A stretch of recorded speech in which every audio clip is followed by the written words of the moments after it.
Jair Messias Bolsonaro. É de conhecimento notório que Jair Messias Bolsonaro nunca nutriu simpatia por princípios republicanos e democráticos.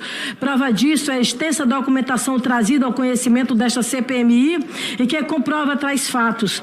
Jair Bolsonaro foi eleito presidente da República e desde o primeiro dia de seu governo atentou contra as instituições estatais, principalmente aquelas que significavam de alguma forma obstáculo ao seu plano de poder. Em virtude já bradava contra as instituições, mesmo no século passado, defendendo em vários momentos ações da ditadura militar. Para atingir seu intento, então o presidente da República instrumentalizou não somente órgãos, instituições e agentes públicos, mas também explorou a vulnerabilidade e a esperança de milhares de pessoas. Jair Bolsonaro nunca foi um conservador no sentido tradicional do termo, nunca tendo defendido a manutenção das instituições, a prudência que deveria nortear a conduta verdadeiramente conservadora, nunca havia acompanhado sua figura e dela se manteve distante quando ocupou a relevantíssima função de presidente da República. Visto como figura mítica por seus apoiadores, Jair Bolsonaro se utilizou como pôde do aparato estatal para atingir o seu objetivo maior, cupinizar as instituições republicanas brasileiras até o seu total esfacelamento, de modo a se manter no poder de forma perene e autoritária. O então presidente tem responsabilidade direta como mentor moral por grande parte dos ataques perpetrados a todas as figuras republicanas que impuseram qualquer tipo de empecilho à sua empreitada golpista. Agentes públicos, jornalistas, empresários, militares, membros dos poderes, todos sofreram ataques incessantes por parte de Jair Bolsonaro e de seus apoiadores, muitos deles ocupantes de cargos públicos que se utilizavam da máquina estatal para coagir e agredir pessoas. Na CPI da pandemia realizada no âmbito do Senado Federal, ficou evidente a utilização do denominado gabinete do ódio para produzir e disseminar notícias falsas, bem como para realizar ataques em massa a adversários políticos utilizando-se de bots. Àquela altura, tal estrutura foi responsável pela morte de milhares de brasileiros. Ademais, o então presidente alimentou a violência entre a população brasileira durante vários eventos no período pré-eleitoral de 2022. Nos discursos dizia que o Brasil estaria atravessando uma batalha, estando de um lado seus apoiadores e de outro qualquer um que discordasse minimamente das ideias bolsonaristas. Obrigada, querida. Bolsonaro também descredibilizou por diversas vezes o processo eleitoral ao longo de sua carreira política, proferindo inclusive discursos como: através do voto você não vai mudar nada neste país, nada, absolutamente nada. Você só vai mudar, infelizmente, quando nós partirmos para uma guerra civil aqui dentro, fazendo um trabalho que o regime militar não fez, matando 30 mil e começando por FHC. E se for morrer alguns inocentes, tudo bem. Muito bem, pessoal, muito bom dia. Está começando o Desperta SL de hoje, quarta-feira, 18 de outubro, 7h03 da manhã. Muito bem-vinda, muito bem-vindo, muito obrigado pela companhia de todo mundo. Vejo que muitas pessoas já estão no chat. Esta é a Elisiane Gama, a nossa senadora, né? Ela leu ontem o relatório final da CPI do golpe, da CPMI, dos atos antidemocráticos do 8 de janeiro. O relatório vai ser votado hoje, será votado hoje. É um dia quente em Brasília, né? Politicamente, um dia muito quente em Brasília. A gente vai falar sobre isso daqui a pouquinho e também, claro, a gente vai falar sobre o conflito que acontece na Palestina, um bombardeamento ontem de um hospital com centenas de mortos e, claro, Israel é o principal suspeito disso. A gente vai falar sobre isso também. A gente vai usar a lógica e vai usar o contexto, vai tentar não inventar, né? Tem muito colega aí com uma propensão de tentar inventar história, né? A gente vai segurar a onda aqui, vamos usar lógica. A gente vai pegar a lógica elementar, simples, as evidências que estão na praça e a gente vai mostrar como foi esse ataque de ontem, um ataque lastimável, triste, muito violento, mas que infelizmente não é uma exceção do que acontece em Gaza agora. Vocês pensam que aquele foi o único hospital que foi bombardeado ontem? Estão muito enganados. Foram 11 hospitais bombardeados desde o começo da ofensiva de Israel contra Gaza. Então, mesmo que Israel tente se livrar, né, do fardo de ter bombardeado esse Israel, tem outros 10 também para Israel dar conta disso. A gente vai falar sobre isso daqui a pouquinho, tá bom? Muito bem, quem está chegando por agora aí, muito obrigado, muito bem-vindo. Este programa está em viagem, eu estou fazendo o programa do nosso maravilhoso estúdio móvel, né? Então, voltaremos para o estúdio oficial do Desperta, nosso estúdio maravilhoso do Desperta amanhã. Então, por enquanto, estamos em viagem. Muito bom dia para todo mundo que está nos vendo aí em Orlando, para quem está nos vendo no Ceará, Goiânia, Rio de Janeiro, Maceió, São Paulo, Balneário Quintão, no Rio Grande do Sul, Quixeramobim, no Ceará, Torres, Rio Grande do Sul também. Bom dia a todo mundo que está chegando por aí, Belém do Pará, Piquete, São Paulo, Olá de Pécs, da Hungria. Muito bem, a gente tem um público maravilhoso, né? Temos gente de todo mundo. Quem está chegando por aí, então, muito obrigado. Luiz Felipe, lá de São Luís do Maranhão, Salvador, Bahia, Viamão, Rio Grande do Sul, Petrolina, Pernambuco, pessoal da França tá mandando alô também aí, muito bem, muito legal. Viçosa, Minas Gerais, Floripa, já falei, Pernambuco, Petrópolis, Rio de Janeiro, Tanguá, Xanxerê, Santa Catarina. Muito bem, gente, muito obrigado. Vai deixando seu like se você ainda não assina, né? Não é assinante dos canais do ICL. Nós estamos ao vivo em todos os canais do ICL, em todas as redes sociais. Vocês podem nos acompanhar lá na Twitter, lá no Twitch, lá no Facebook, lá no Instagram, mas preferencialmente dê uma chegada aqui no YouTube, que é onde a gente concentra a maior parte dos nossos comentaristas, e podem também, claro, assinar o canal, ativem o sininho. Muita gente reclama, não recebi aviso de que vocês estavam ao vivo. Bom, 2 dicas fundamentais. Primeiro, clica no sininho, se você está no YouTube. Segundo, nós estamos ao vivo sempre, todos os dias, de segunda a sexta, das 7 da manhã até as 11h30 da manhã, tá? O ICL está ao vivo a manhã inteira, todos os dias, religiosamente, das 7 horas da manhã, começando aqui com o Desperta. Vamos terminar lá às 11h30 da manhã, são 4 programas. E depois, no final da tarde, das 6 horas da tarde até as 8h30 da noite. Acho que até as 8h30 tá indo o programa do César e da Roberta, né? O Sinapse, acho que é isso, né? Então, nós estamos ao vivo sempre por aqui, tá bom? Muito obrigado a quem nos acompanha na TVT, também na Rádio Brasil Atual e também lá na TV Quirimurê, na Bahia. Estamos também, claro, na TV e no rádio, na grande rede Desperta. Muito bem, gente, temos bastante coisa hoje para falar aqui, então vamos lá. Eu falo todos os dias isso, né? Mas é porque todos os dias tem bastante coisa mesmo. Se vocês vissem a produção do programa, vocês iam ver que metade do programa fica de fora, porque não dá tempo de falar tudo, né? Vamos lá, vamos começar com algum giro de notícias muito rápido, depois a gente vai cair sobre o conflito na Palestina, e depois a gente vai falar sobre Bolsonaro e a votação do relatório da CPI dos atos antidemocráticos que acontece hoje, tá bom? Brasil teve prejuízo de 1,2 bilhão com vacinas vencidas durante a pandemia, uma denúncia importantíssima, seríssima, trazida pela Carolina Brígido, lá no UOL. Relatório produzido pela área técnica do Tribunal de Contas da União revela que o Brasil teve prejuízo de 1,2 bilhão com vacinas que tiveram data de validade expirada antes do uso durante a pandemia de Covid. Segundo o documento, foram desperdiçados mais de 28 milhões de doses de vacina até dezembro do ano passado. Eu vou lembrar uma coisa que eu falei ontem aqui: CPI da Covid, uma das melhores CPIs já feitas. Olha, gente, já teve CPI para tudo que é gosto e sabor, né? Já teve CPI das Americanas, que acabou de acabar, por exemplo, foi feita para não dar em nada, né? Foi feita para não investigar. Era o objetivo daquela CPI e conseguiu. Parabéns, viu? Parabéns, conseguiram. CPI da Covid, uma CPI muito boa, trouxe vários. Eu já falei aqui ontem, você sabe como eu sou chato com indício, com prova, né? Eu não fico caindo, né, muito no oba-oba, sou muito chato com isso. Se eu achasse que a CPI da Covid tinha sido ruim, eu tava falando aqui, mas não foi mesmo, tá, gente?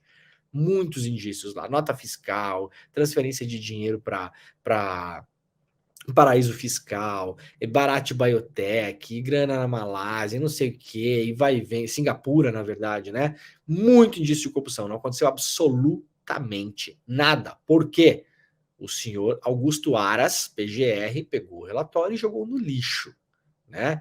Veremos o que vai fazer a PGR, que está agora substituta, interina, que aliás o Lula até agora não escolheu um PGR, né? Veremos o que fará essa PGR agora com o relatório da CPI do 8 de janeiro, né? Então, 28 milhões de doses jogadas fora.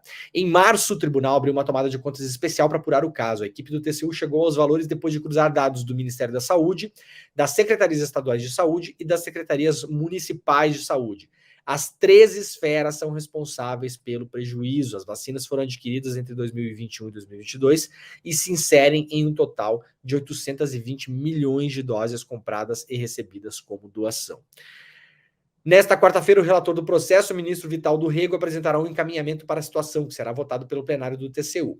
A sugestão da área técnica é notificar o Ministério da Saúde para que apresente em 30 dias um plano de ação com medidas a serem adotadas para aperfeiçoar a fiscalização e monitoramento de vacinas e evitar danos do mesmo tipo no futuro. Né? Não se fala, por enquanto, em penalização aqui sobre essas vacinas que foram jogadas fora. Por que é que muitas dessas vacinas não foram aplicadas, 28 milhões de vacinas? Porque tinha um certo presidente que falava para as pessoas que não precisava se vacinar, né? E aí, como a gente vê no Brasil, isso teve um efeito em cascata, não só na vacina da Covid, mas em todas as outras. Estamos no menor período de cobertura de vacina da história do Brasil, desde que a gente começou a vacinar a sério, né? Desde que o Brasil virou uma potência da vacina mundial, e hoje, infelizmente, não é incomum a gente ler notícias de que, por exemplo, poliomielite está acometendo pessoas de novo no Brasil, uma doença que era considerada extinta. E o responsável por isso, pelo menos hoje, a gente vai ver, como a gente viu no começo do programa, na boca da senadora Elisiane Gama, veremos, talvez hoje, Bolsonaro indiciado nesse relatório. E depois a bola está com a Procuradoria-Geral da República. Veremos o que fará essa procuradora interina que está no lugar do Augusto Aras. Elisabetta, né? Se não me engano o nome dela. Perdão, doutora, não decorei o seu nome ainda, porque eu espero que a sua passagem seja breve, tá bom? Então não gastei muito fosfato para decorar o seu nome, né? Por que eu espero que seja breve? Porque a Elisabetta, já falei no programa aqui, ela assinou uma carta em apoio ao Sérgio Moro quando o Moro decidiu ir para o governo Bolsonaro, né? Ai, Leandro, mas as pessoas podem mudar. Ai, tá bom, então vamos ver se a Elisabetta mudou. Doutora Elisabetta, faça uma gentileza para a gente, prove que a senhora mudou, já que a senhora assinou uma carta que, por tabela, era um apoio ao governo Bolsonaro, né? Uma carta apoiando a ida do Moro ao governo Bolsonaro, uma carta de apoio ao governo, né? A senhora não estaria apoiando o Sérgio Moro se ele fosse para um governo que a senhora não apoiasse, né? Desgostasse. Então, prove que a senhora mudou, que a senhora teve uma iluminação, a senhora teve a redenção e toque a denúncia que será feita hoje em cima de Jair Bolsonaro. Né? Submeta ela à justiça, mande para o STF, mande para as instâncias devidas. Faça a denúncia. Veremos se a coisa anda assim. Muito bem, a STF condena mais 6 réus pelo 8 de janeiro. Denunciados pela PGR foram presos após ataques golpistas no Senado e no Palácio do Planalto. O relator, o Alexandre de Moraes, propôs para 5 dos 6 acusados uma pena de 17 anos. Está muito constante o Xandão do 17, né? Xandão, é 22, na verdade, viu, Xandão? A coisa mudou desde 2018. E de 14 anos para o sexto deles. Todos foram denunciados pela PGR e os julgamentos acontecerão no plenário virtual do Supremo, onde os ministros depositam os seus votos no sistema da corte durante um determinado período. E aí veremos o que acontece com mais essas pessoas, né? Vamos ver aqui se tem os números gerais. Aqui, ó. A PGR já apresentou ao menos 1.400 denúncias contra os acusados, né, dos ataques do 8 de janeiro. Uma parte dessas pessoas já fizeram transação penal. Então, o que é transação penal? Você faz um acordo com a justiça, admite a culpa, né? E aí a sua pena é menor. Você vai lá capinar cemitério, pintar meio fio, trabalhar em algum lugar por um tempo e pagar uma cesta básica, muito possivelmente. Né? Mas vários outros já foram condenados e vários outros possivelmente também serão, tá bom? Vamos lá. A Assembleia de São Paulo aprova projeto de Tarcísio e livra Bolsonaro de multa na pandemia. Lembra que eu falei dessa história aqui? Faz uns 3 meses já, né? Acho que eu fui a primeira pessoa a me dar conta disso, porque eu li a notícia cedo de manhã, e este programa acorda cedo, né? E aí eu falei, olha, o Tarcísio está querendo aprovar um projeto aqui que é para livrar o Bolsonaro. Isso não estava na notícia na época. E olha que beleza, a Assembleia Legislativa de São Paulo aprovou nesta terça-feira, por 52 votos a 26, a anistia a multas aplicadas na pandemia da Covid, medida proposta por quem? Tarcísio de Freitas. Quem é que era o maior multado na Covid em São Paulo? Jair Bolsonaro. Então essa aqui é a chamada anistia Bolsonaro. Considerado controverso, o artigo que trata do perdão de dívidas foi votado separadamente. Conseguiu apenas 4 votos, além dos 48 necessários. O texto principal do projeto, que facilita a cobrança de dívida ativa e tem potencial para aumentar a arrecadação, passou com maior folga. Na votação do artigo da anistia, a bancada de oposição de esquerda, que soma apenas 25 deputados, foi contrária. Houve votos contrários também de PSB, PSDB e União Brasil. Então agora já o Bolsonaro, que tinha uma multa lá, né? Por não usar máscara e provocar aglomerações, Bolsonaro foi multado pela gestão Dória ao menos 6 vezes, né? Era um criminoso, né? Um contraventor reiterado, né? A dívida chega a R$1.100.000 e o governo estadual decidiu cobrar o ex-presidente em ações judiciais, o que gerou desgaste entre bolsonaristas e Tarcísio. Aí, agora, esta multa está perdoada, né? Então, para além da pizza que a gente viu na PGR em relação à CPI da Covid, assada pelo Augusto Aras, agora nós vemos a pizza do Tarcísio, né? Qual é a mensagem que passa para a população? O que vocês acham que é o tipo de mensagem? Né? O Tarcísio não se diz um conservador. Conservador é a pessoa que está querendo conservar, né, o status quo, a moralidade, as leis, o cumprimento das leis, né? É uma pessoa estritamente focada no cumprimento das leis, todos são iguais perante a lei, aquela coisa toda. Qual a sensação que vocês têm quando vocês leem essa notícia? Não passa a mensagem para a população que é o seguinte: pessoal, na próxima pandemia, se tiver, ou melhor, quando tiver, infelizmente, não precisa usar máscara, não. Não precisa vacinar, né? Se você tomar uma multa, depois vem um cara tipo o Tarcísio e libera você da multa. Não vai pagar multa, não. Fica tranquilo. Era só para dar um sustinho na galera, né? Os conservadores brasileiros, né? Maduro e oposição firmam acordo por eleições livres na Venezuela. O ditador da Venezuela, a Folha chama de ditador, deixando claro que vários outros meios de comunicação não chamam de ditador, tá bom? Então, isso aqui é a palavra da Folha. Assinou na terça-feira um acordo com a oposição, se comprometendo a realizar eleições presidenciais competitivas e passíveis de monitoramento por observadores internacionais no ano que vem. O encontro entre o líder e os rivais políticos ocorrido na ilha caribenha de Barbados representou o primeiro contato entre as partes em 11 meses. A supervisão do pleito era uma das condições estabelecidas pelos Estados Unidos para afrouxar sanções contra a indústria petroleira do país sul-americano. Vocês sabem que os Estados Unidos têm um embargo grande em relação à compra de petróleo venezuelano, né? Voltou a comprar mais nos últimos anos porque precisou, principalmente por conta da guerra da Ucrânia.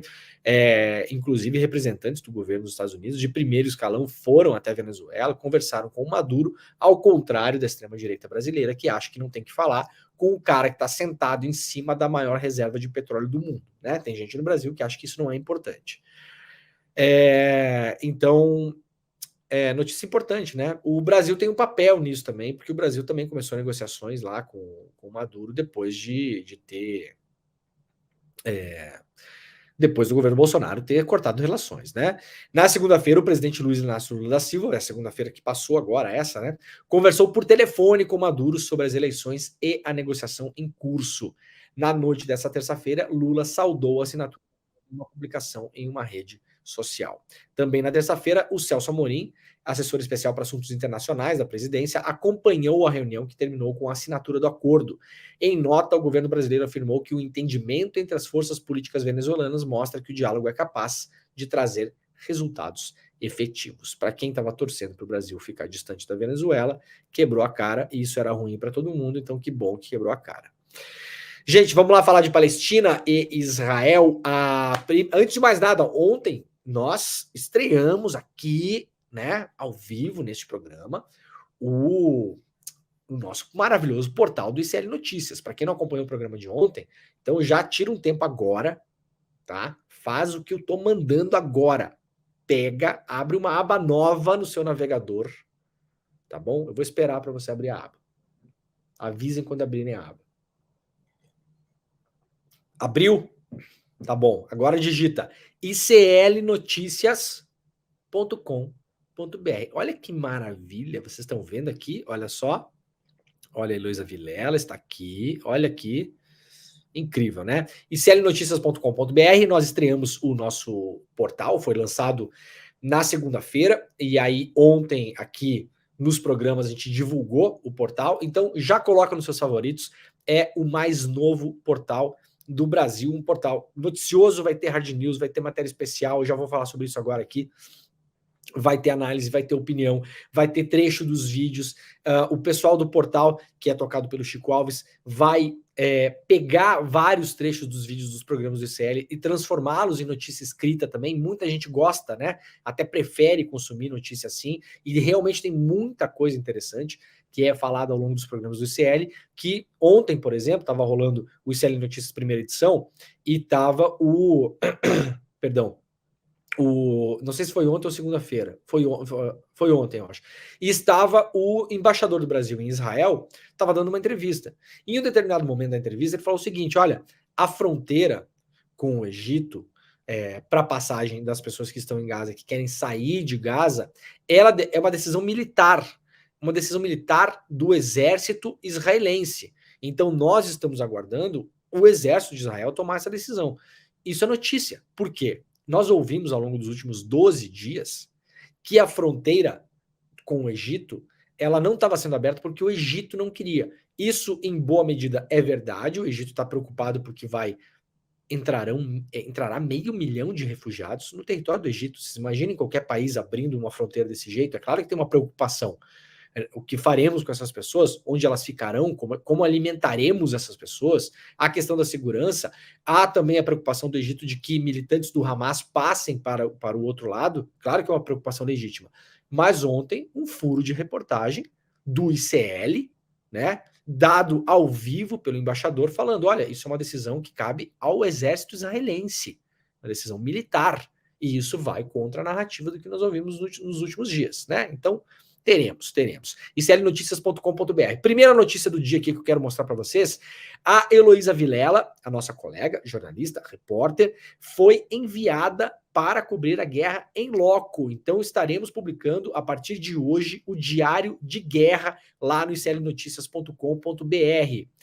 Chegando ao aeroporto de Brasília para viajar rumo ao Oriente Médio no 10º dia dessa carnificina a qual o mundo assiste em pleno século XXI. A lista de perguntas na minha cabeça é longa, escreve aqui a Heloísa Vilela no primeiro post do seu diário de guerra.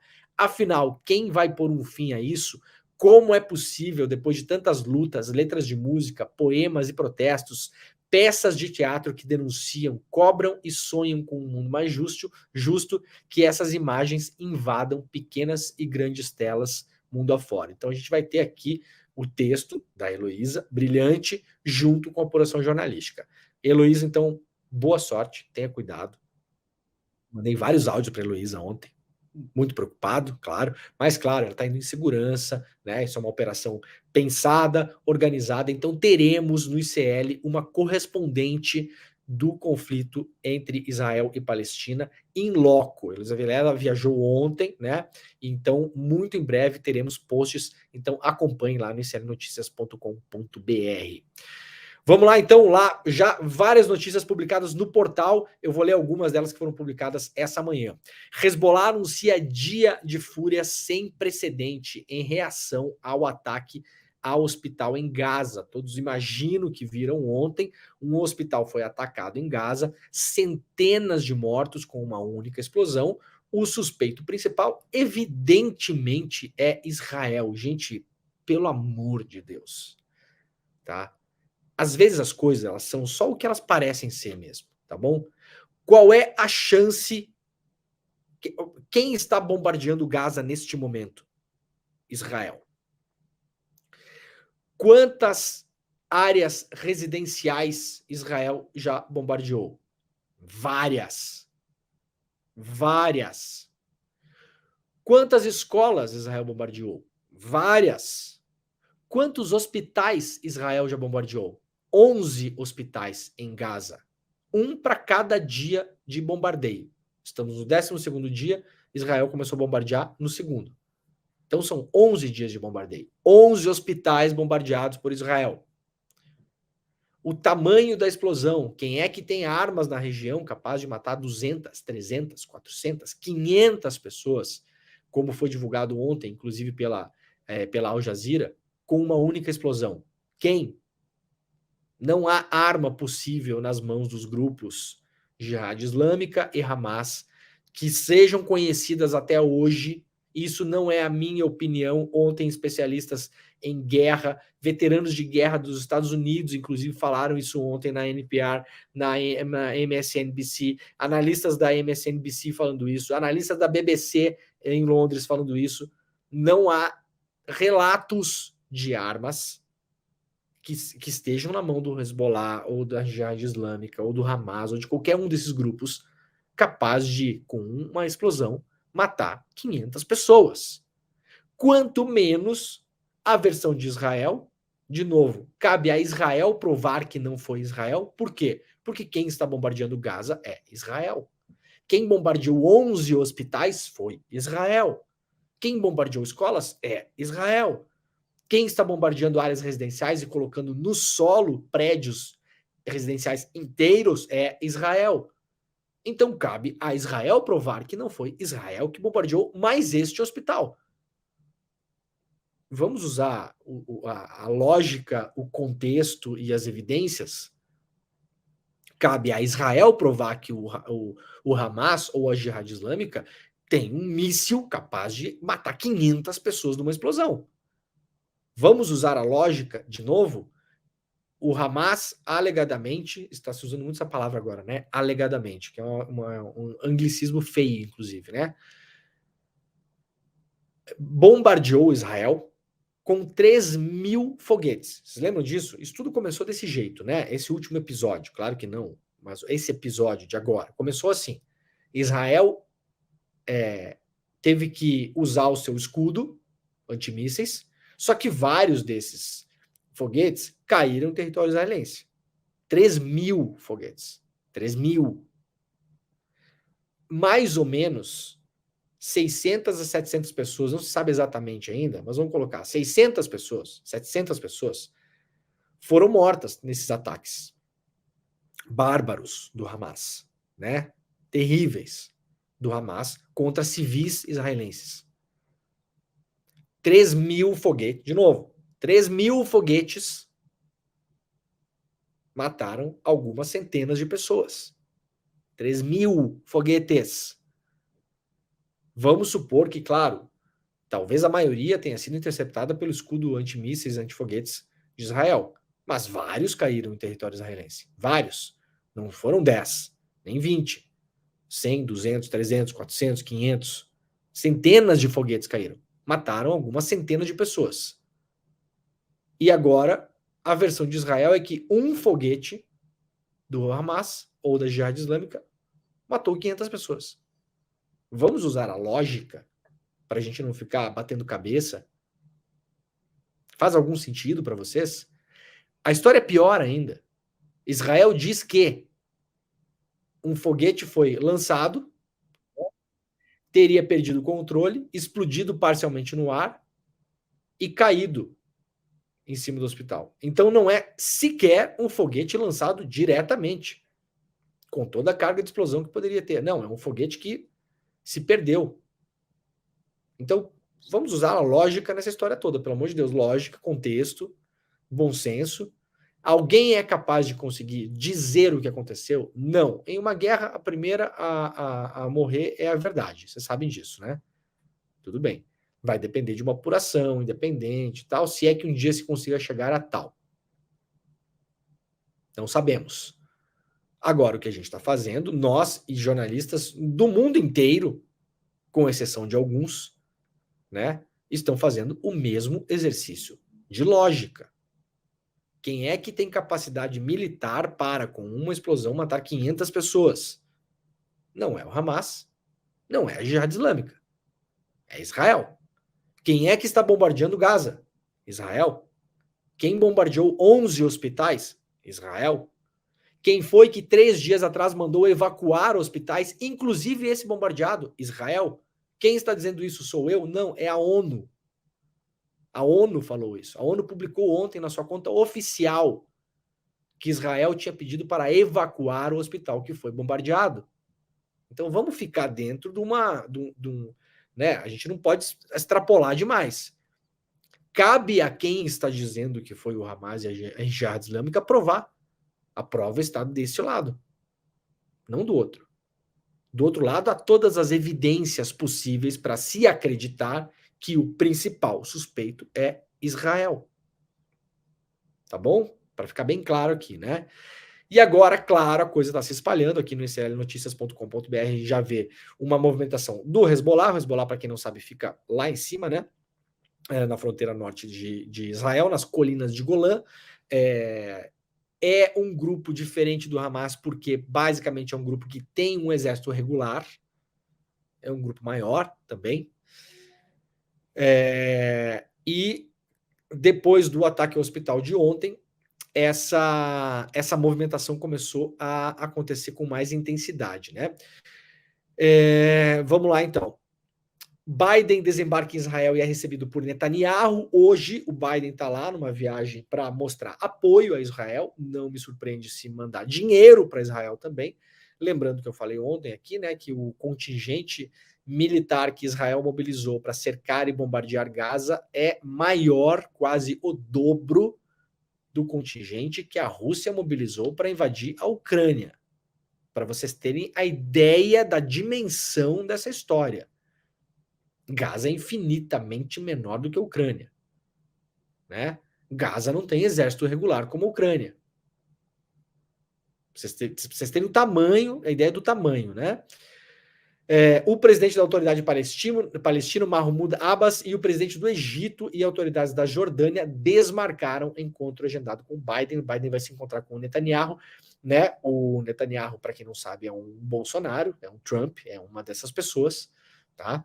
Exatamente, me espanta, aliás, ver gente que disse ter combatido o Bolsonaro no Brasil apoiando o Netanyahu.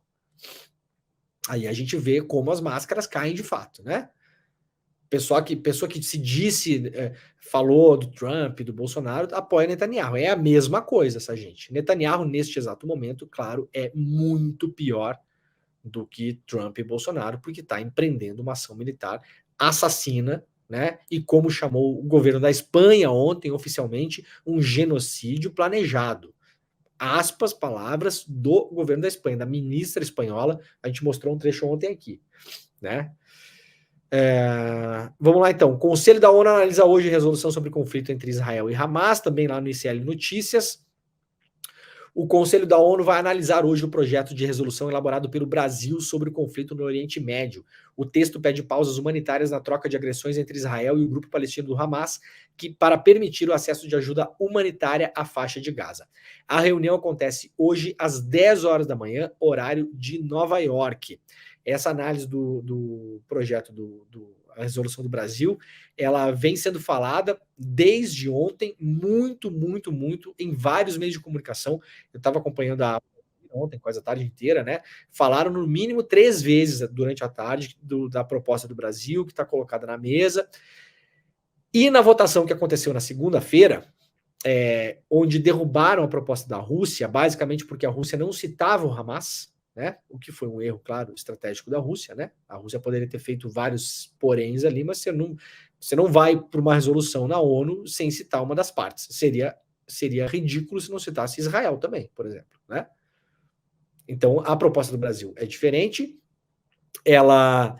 E França e China já se manifestaram na segunda-feira durante a votação da proposta da Rússia, dizendo que não votariam a favor da proposta da Rússia, mas que o Brasil teria uma proposta melhor para ser votada. Então, os representantes diplomáticos da China e da Rússia já sinalizaram que aprovariam. Da China e da França, perdão, tá? A notícia boa disso, a França é um dos membros que tem poder de veto no Conselho. Então, se a França vota a favor, já é uma chance a menos de ter veto. Sabemos todos aqui que se um dos países com poder de veto veta, a resolução cai, mesmo que todos os outros sejam a favor, né? Então, a França, a Grã-Bretanha, os Estados Unidos E a Rússia tem poder de veto, tá? Então, vamos ver como é que essa coisa anda ao longo do dia. Novos bombardeios de Israel são registrados em áreas civis em Gaza. Logo depois da questão do ataque ao hospital, que Israel fez toda a força do mundo para dizer que não foi o seu exército que fez o bombardeio, começaram a bombardear novamente áreas civis. Então, meus camaradas e minhas camaradas, por mais que, dentro do absurdo de uma guerra, não tenha sido Israel a bombardear o hospital, pode não ter sido, claro que pode. De novo, Israel precisa provar que foi outro grupo e não eles. Eles são os principais suspeitos, por evidência e por contexto. Agora, mesmo que não tenham sido, no dia seguinte, novos bombardeios em áreas civis. Aqui, como eu falei para vocês ontem, mapa mostra 11 hospitais bombardeados em Gaza desde o início da ofensiva de Israel. Tá aqui o mapa. Vamos supor que Israel não tenha bombardeado o hospital de ontem. Então restam 10. Gente, hospital. Hospital. É o único lugar, praticamente, uma zona conflagrada, onde as pessoas podem ir com alguma certeza de que vão buscar a vida e não encontrar a morte. 11 hospitais bombardeados em Gaza em 11 dias de bombardeio. Então, mesmo que não tenha bombardeado o hospital de ontem, restam 10. Há alguma desculpa para essas outras 10? Olha, eu publiquei ontem uma tradução lá na minha newsletter, agrandeguerra.com.br, espero que vocês possam ler, que é muito, muito interessante, uma reportagem do jornalista americano Seymour Hersh. O Seymour tem 86 anos, é um baluarte do jornalismo americano, prêmio Pulitzer, ganhou o Pulitzer, inclusive, porque revelou um massacre cometido pelo exército americano no Vietnã, nos anos 70, tá? E o Hersh publicou 3 dias atrás, eu tinha lido o artigo quando saiu, eu sou assinante da newsletter dele, né? Mostrando o que Israel faria nos próximos dias. Que faria basicamente uma ofensiva usando bombas ultrapoderosas, chamadas GDM, usando essas bombas, são bombas que penetram no solo, podem, e depois de limpada a área, Israel faria uma incursão militar. O texto do Hersh se provou quase premonitório, porque talvez o que tenha acontecido ontem no hospital tenha a ver com o que o Hersh denunciou. Né? Então, leiam o texto dele, está lá na minha newsletter, agrandeguerra.com.br, ele dá os detalhes do que ele falou com altos oficiais do exército israelense. Tá? E tem uma coisa interessante, o porquê de tantos bombardeios aéreos. O Hersh fala que, pelo que ele ouviu de fontes, o exército israelense não estaria preparado para uma guerra homem a homem em uma cidade como Gaza City, por exemplo, né? Ou na faixa de Gaza no geral. Por quê? Porque o exército israelense não combate guerras.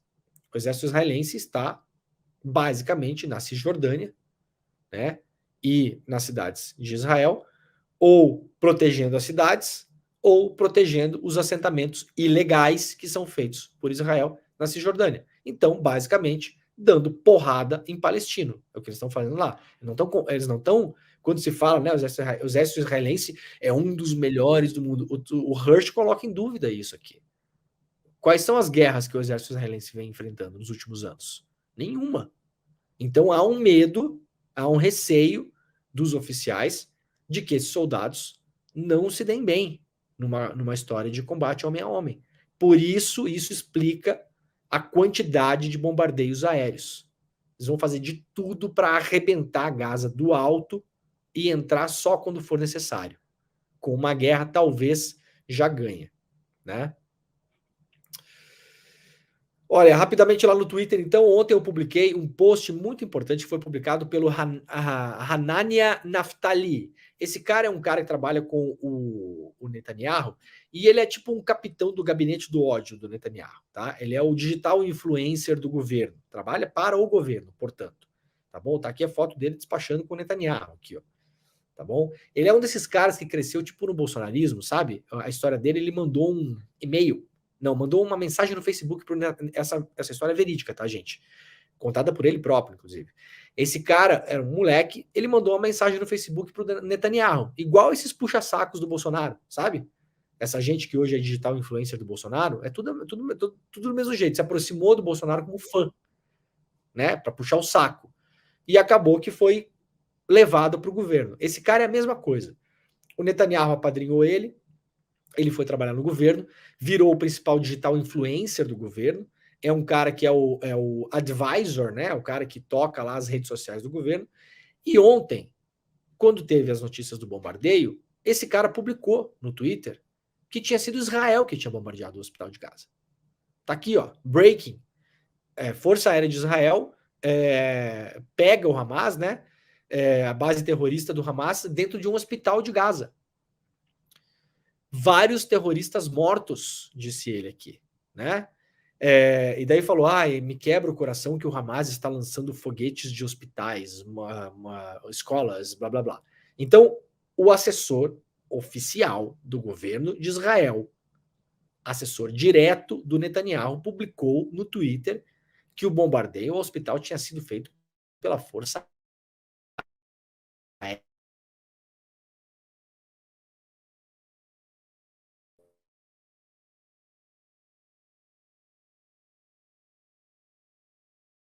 A gente foi lá cobrar. Só o meu post aqui no Twitter, pra vocês terem uma ideia, já tem 1 milhão de visualizações, só o meu post, mas eu não fui o único que publicou isso não, tá? Muita gente publicou, muita gente. Aliás, o César Calejon pegou esse post e levou lá pro Instagram também, já tem muitos views lá, e aí o cara foi lá e se explicou. Qual é a explicação? Eu publiquei isso aqui porque eu tinha visto na Reuters. Mas depois que eu vi que não foi Israel, segundo o que diz Israel, eu apaguei. Bom, acredita quem quiser que um assessor direto do Netanyahu publicou no seu Twitter oficial um bombardeio do governo para o qual ele trabalha com base numa notícia que ele viu na Reuters. Sem consultar ninguém do governo. Sem ninguém passar essa informação para ele. Acredita quem quiser. Essa é mais uma evidência de que quem bombardeou o hospital foi Israel. Né? Outra coisa estranhíssima, ontem a conta oficial de Israel no Twitter publicou um tweet e um vídeo, né, mostrando que aquela seria a prova de que quem bombardeou o hospital foi a Jihad Islâmica. Era um vídeo mostrando um foguete supostamente falhando e supostamente caindo em cima do hospital. Supostamente por quê? Porque não sabemos, porque não dá para ver direito, porque é inconclusivo, porque é escuro e porque esses vídeos podem ser manipulados. E por que eu posso falar isso? Porque Israel já mentiu reiteradamente sobre ocasiões de conflito e guerra. Uma das mais importantes foi o assassinato de uma colega jornalista da Al Jazeera, que foi morta na Cisjordânia. Israel jogou a culpa em cima dos palestinos e meses depois ficou provado que quem matou a jornalista foi um soldado israelense. Então, o aparato militar de Israel é um aparato inconfiável, baseado em cima de mentiras, que se acostumou a esconder evidências. Tá bom? Isso não é a minha opinião, isso é um fato. O exército de Israel assassinou uma jornalista da Al Jazeera, na Cisjordânia, e colocou a culpa nos palestinos. E isso ficou provado depois por A mais B, que foi o exército de Israel que matou a jornalista. Então não se confia na comunicação dessas pessoas. Aí publicaram esse vídeo. Logo depois, 40 minutos depois, foram lá, editaram o tweet e tiraram o vídeo. Mantiveram a mensagem, tá aqui a mensagem, ó. Essa é a mensagem, só que ela inicialmente foi publicada com esse vídeo. E aí, depois tiraram o vídeo, misteriosamente, né? E aí eu chamei a atenção disso lá no Twitter, eu e várias outras pessoas, né?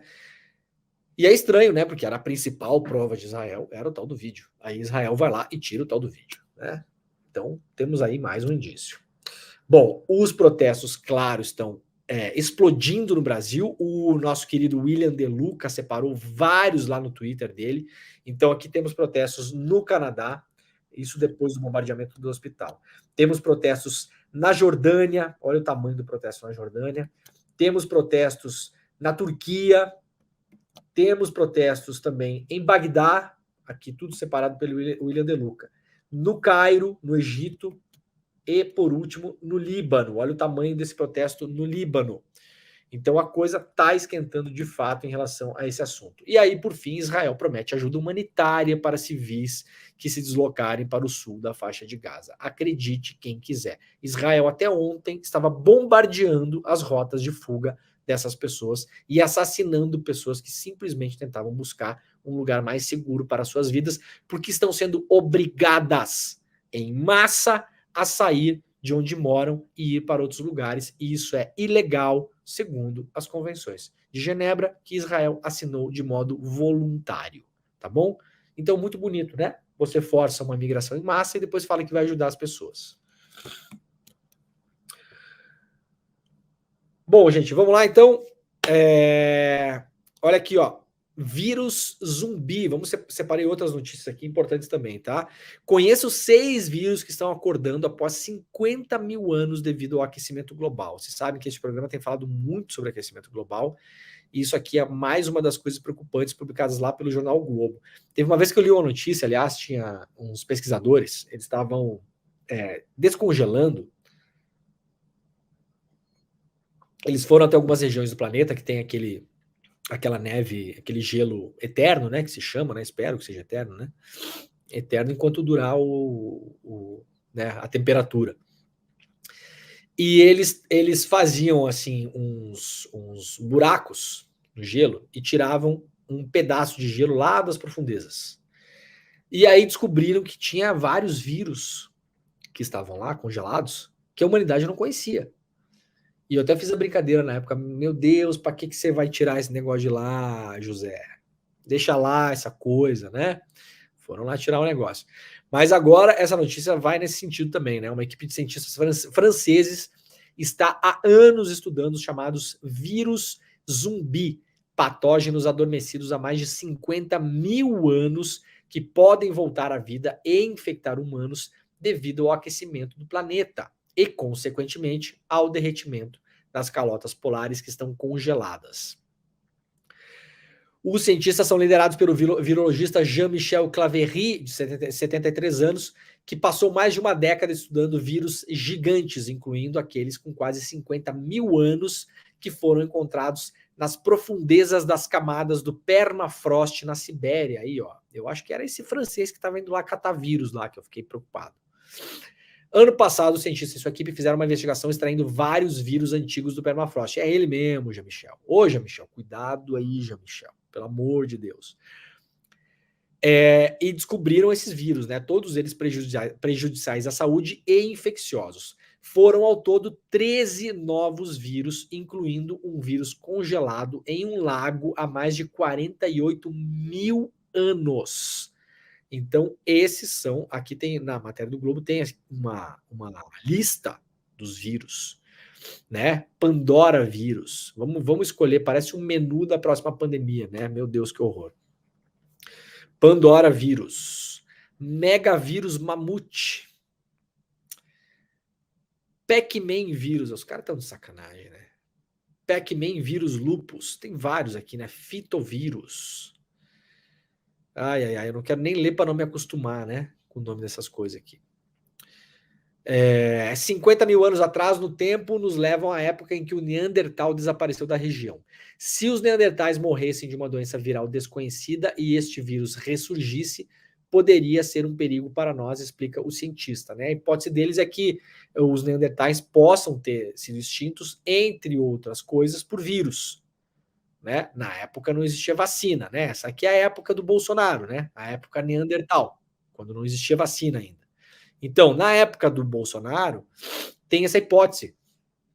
E aí, claro, os cientistas querem estudar, porque se esses vírus foram capazes de dizimar os neandertais, eles podem ter uma influência muito grande, né, sobre o ser humano também. Então é por isso que eles estão estudando. Os cientistas garantem, por enquanto, que não há motivo para pânico, tá bom? Então, segundo eles, o risco de exposição humana ao vírus antigos é muito baixo. O Ártico, onde está localizado o permafrost, é um local pouco povoado e eles não sabem se os vírus congelados continuariam infecciosos quando expostos às condições climáticas de hoje, né? Então, talvez saia lá do gelo, o vírus está congelado, e aí numa temperatura mais amena, pode ser que o vírus não aguente. Esse estudo está tentando entender qual seria essa dinâmica, né? Mas vale lembrar que até 2019 a Covid era um vírus desconhecido e novo, e nenhum cientista humano estava preparado para a devastação e letalidade dele. Além disso, em julho deste ano, 2023, uma equipe reanimou com sucesso uma lombriga de 46 mil anos do permafrost siberiano, apenas reidratando-a. Gente do céu. Eu tenho até medo de ler essas coisas. Para que a pessoa vai reanimar uma lombriga?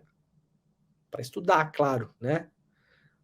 Mas que coisa, não tem lombriga que chega por aí, não? Ninguém tem uma lombriga para doar para as pessoas? Não fica lá mexendo com lombriga. A lombriga estava dormindo há 46 mil anos, gente. Né? Vocês imaginam o sono que ela não estava, essa lombriga? Vamos lá, então. Ó. A CPI dos atos golpistas vota nessa quarta-feira relatório com pedido de indiciamento de Bolsonaro, Mauro Cid e mais 59 pessoas. A CPI dos atos golpistas volta na manhã dessa quarta-feira. O relatório final elaborado pela senadora Elisiane Gama. A discussão do parecer encerrará os trabalhos do colegiado criado há 5 meses para investigar os ataques à sede dos 3 poderes em Brasília. O documento tem mais de 1.300 páginas e sugere aos órgãos competentes, principalmente aí a gente está falando, claro, da PGR, Ministério Público, o indiciamento do ex-presidente Jair Bolsonaro e de seu núcleo de governo, além de generais do Exército e militares de diversas patentes. Ao todo, são atribuídas condutas criminosas a 61 pessoas. O parecer de Elisiane Gama aponta a depredação do 8 de janeiro como ato final de uma escalada de movimentos e discursos de incitação ao golpe de Estado. A Elisiane Gama usa, de novo, aqui a lógica, né? Foi muito bem a Elisiane na leitura do relatório ontem, porque o 8 de janeiro não é um ato isolado, não surgiu por combustão espontânea, não é um ato da natureza, muito menos um ato divino. Há um contexto em torno daquilo, como há um contexto em relação ao hospital em Gaza. A gente tem que parar e analisar o contexto. As coisas não acontecem de modo isolado. Não foi apenas a explosão. Hoje no Estadão, aliás, eu tenho parado de usar o Estadão aqui porque o Estadão virou uma piada, né? Eu só vou usar o Estadão quando tiver matéria de verdade lá. Hoje na capa do Estadão, a notícia era explosão em hospital. Como assim explosão em hospital? Explodiu o que no hospital? Não é explosão em hospital. É ataque ao hospital. É bombardeamento ao hospital. Não é explosão em hospital. É dose, né, gente? Então, a Elisiane está pegando a lógica e fala, olha, o 8 de janeiro não é um fato isolado. Antes dele, houve uma tentativa de bomba em um caminhão de 60 mil litros de combustível de aviação na véspera de Natal, nos arredores do aeroporto de Brasília. Antes disso, houve quebra-quebra em Brasília e tentativa de invasão da sede da Polícia Federal. Antes disso, houve um 7 de setembro. Antes disso, houve uma contestação em relação às urnas eletrônicas.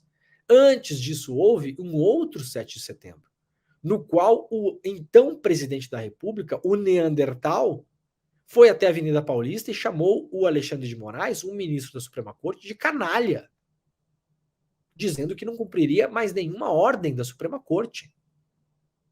Antes disso, houve o desfile de tanques da Marinha em Brasília, para supostamente entregar um convite ao Bolsonaro, por acaso no mesmo dia em que a Câmara votava a questão do voto impresso. Há um contexto para as coisas. Para tudo na vida há um contexto, né? O 8 de janeiro é obra do que chamamos de bolsonarismo. Não foi um movimento espontâneo ou desorganizado. Foi uma mobilização idealizada, planejada e preparada com antecedência. Os executores foram insuflados e arregimentados por instigadores que definiram de forma coordenada as datas, o percurso e a estratégia de enfrentamento e ocupação dos espaços, disse ontem a Elisiane Gama no seu relatório.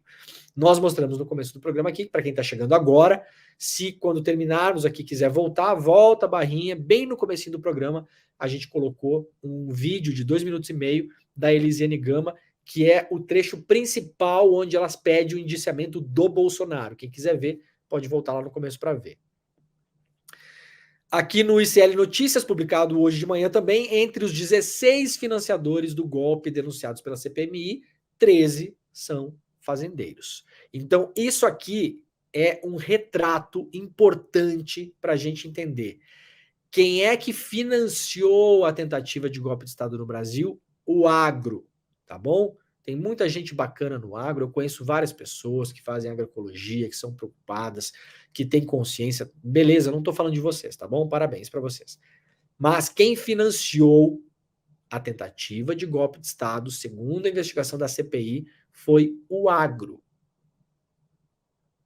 Para ficar bem claro isso. Líderes da AproSoja Brasil estão no relatório da senadora Elisiane Gama, ao lado de outros sojeiros, pecuaristas e demais setores do agronegócio. Matéria publicada pelo Alceu Luiz Castilho, pelo Tonski Fialho e Carolina Batayer, lá no De Olho dos Ruralistas, né, que é um portal que fica em cima dessa galera, e agora parceiro aqui do ICL Notícias. Já falei no começo do programa, vou falar de novo, iclnoticias.com.br. Se você não acessou, acesse o site, tá bom? Vou pedir pro pessoal colocar no nosso chat aqui também. Acesse o site agora, coloca nos seus favoritos e pega o hábito toda manhã, quando você acordar, que espero que não seja no horário que eu acordo, que é às 5 da manhã, mas é um horário aprazível para estar acordado. O problema é dormir cedo. Você acessa os portais que você acessa costumeiramente, né? Vai lá para o G1, para o UOL, para o New York Times, sei lá eu para onde é que você vai, mas agora você vai também para o iclnoticias.com.br, porque aqui é jornalismo sem financiamento de publicidade, sem banner incomodando você, sem dinheiro da iniciativa privada do banco X, do banco Y, da fábrica de carro, né? Sem esses compromissos todos da operadora de celular. Aqui no site do ICL Notícias não tem nada disso. Só o que tem aqui é notícia. Tá legal? Então bota nos seus favoritos que já está no ar. Bom, já mostramos aqui o vídeo da senadora, né? E temos aqui uma última notícia. Antes de mais nada, eu quero encerrar nossa rede, né? O pessoal da TVT, pessoal da TV Quirimurê e pessoal da Rádio Brasil Atual, muito obrigado por terem acompanhado o programa de hoje. Nós voltaremos amanhã. Este é o Desperta ICL. Um beijo para vocês. Tchau.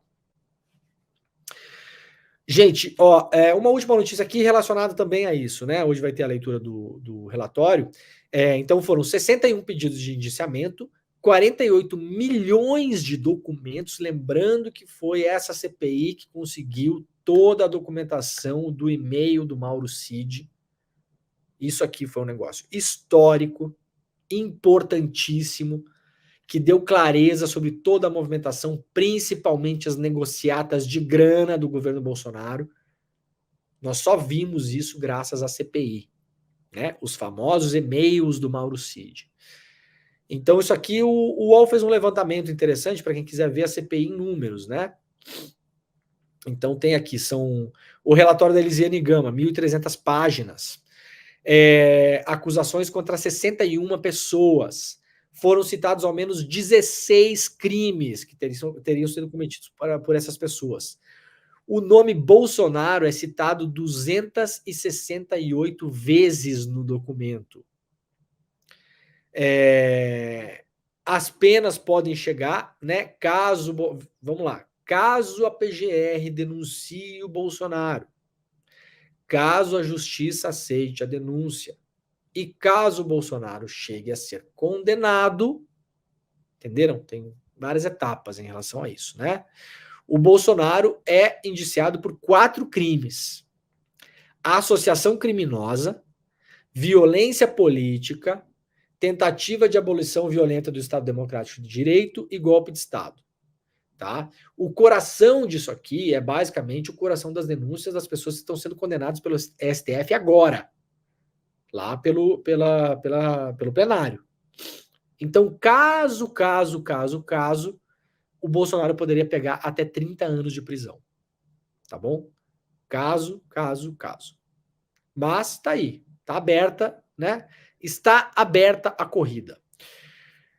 Muito bem, o programa de hoje está acabando. Quarta-feira, 18 de outubro, 7h59 da manhã. Muito obrigado pela sua presença, muito obrigado. Bom dia para todo mundo, que seja um dia ótimo para vocês, apesar das notícias muito pesadas dos últimos dias, né? Mas separem um tempo do dia para cuidar de vocês, para ficarem afastados disso, né? E nós voltaremos amanhã, mas agora você fica com o ICL Notícias primeira edição, com a repercussão de tudo o que acontece no Brasil e no mundo. E aí depois, claro, até às 11h30 o ICL está ao vivo aqui neste mesmo link. Legal, gente? Muito obrigado e até amanhã. Olá, pessoal. Meu nome é Dênia, eu sou a professora do curso de Hatha Yoga e eu vim aqui para falar um pouquinho sobre o nosso curso, todos os benefícios da prática. Então, a gente tem benefícios tanto no corpo físico, se você tem alguma dor, alguma doença, venha que você vai se sentir bem. O processo de transformação vai assim lentamente, mas vai aliviando as suas dores. Ou se você está passando por alguma dificuldade, né, mental, um trabalho mais do emocional, como ansiedade ou depressão, a prática alivia os sintomas. Então, acessem aqui e participem do curso.